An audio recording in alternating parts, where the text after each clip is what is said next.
Hi, we're Ashland University Dietetics students. My name's Carly. I'm Kaylee. I'm Brittany. I'm Jess. I'm Ivana, and today we're going to talk about meal replacements and substitutions. Most people have heard of replacing the oil in cake mixes and brownies with applesauce, prunes, and black beans, but today we're going to give you a few more meal replacement ideas.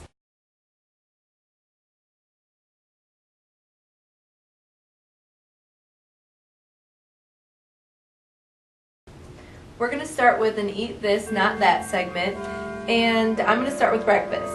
So the first thing I have is, instead of eating a plain bagel with cream cheese, try a whole wheat bagel with peanut butter and fruit on top. It's recommended that half of your grains eaten are whole. Whole grains are a better source of fiber and nutrients. Peanut butter has more protein, fiber, and healthy fats than cream cheese. This combination will give you energy to start your day, and any sliced fruit such as strawberries, bananas, or apples can be added.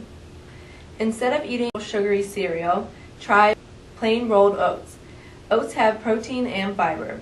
Steep them with water and add things like milk, a pinch of raw or brown sugar, any fresh fruit, and raisins or any other dried fruit.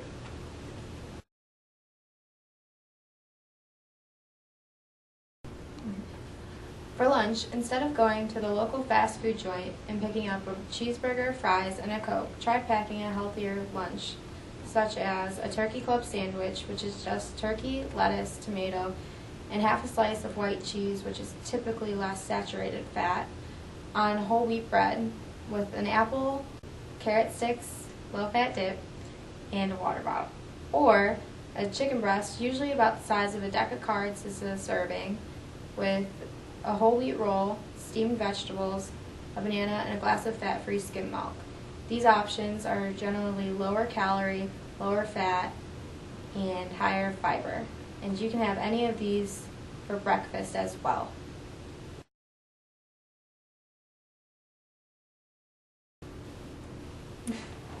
So I'm going to talk about some midday snack ideas. If you're ever having a popcorn craving, instead of reaching for that Butter Lovers popcorn from the snack food aisle, you can try this at home or even take it to school with you.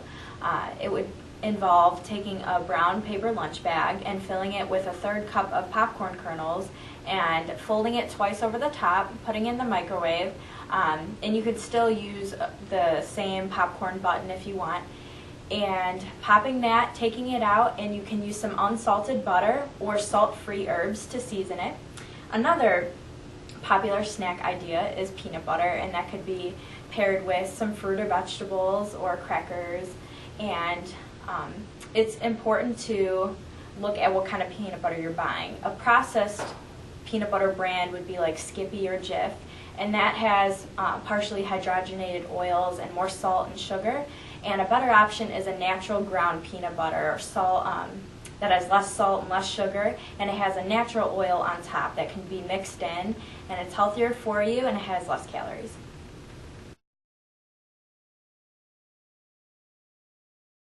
When it comes time for dinner, there are a lot of different meal options that you can substitute different foods for.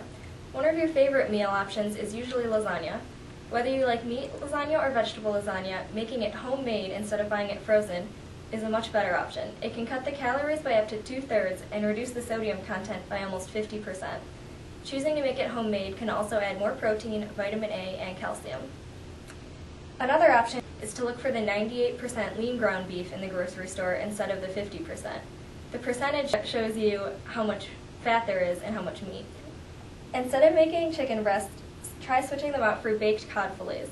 This can cut some calories and carbs while keeping the same amount of protein, and since it's fish, it also adds the omega-3 fatty acids that are very valuable for your health.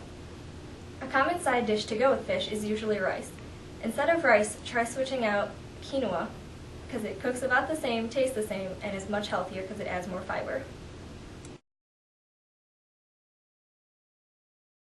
I have some ingredient substitutions using herbs and spices. The plant chemicals in herbs and spices can help with reducing cholesterol, risk of cancers, and helping with inflammation and blood clotting. Instead of having a regular omelet, try an omelet with either just egg whites or one egg yolk, as one egg yolk contains often a day's worth of cholesterol. Also, instead of using solid fats like butter and margarine, try oils like peanut, canola, and olive oil. These oils have more monounsaturated fats, which are better for heart health and can help lower the bad cholesterol, whereas the saturated fats in solid butters and margarines can raise the bad cholesterol.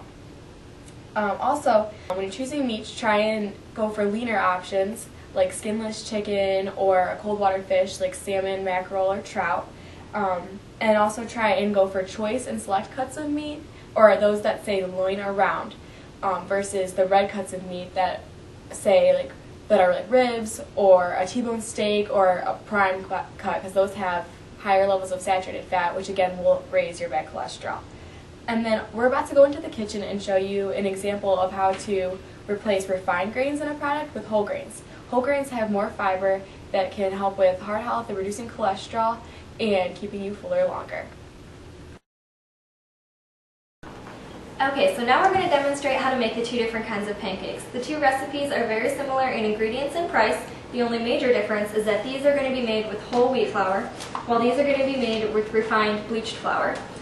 The other thing that you can do to add more flavor to your whole wheat pancakes is add cinnamon and vanilla. You can find these recipes anywhere online and get the ingredients at pretty much any grocery store for similar prices. Now we're going to add the wet ingredients to the dry ingredients and start cooking.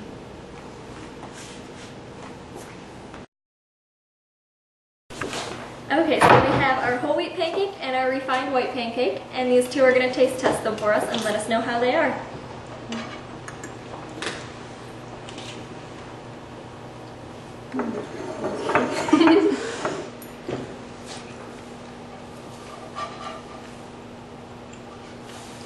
Do they taste very different? Not really. This one you can taste the cinnamon a little bit more. I like this one better. You like the whole wheat better? But I can't really taste much of a difference. Oh, going back to the How is it texture-wise? Like a normal pancake. So they both taste fine texture-wise, like you're eating a regular pancake. Great. Substitutions can be as simple as that, and oftentimes they don't have any effect on the taste or texture of foods. Thank you for watching.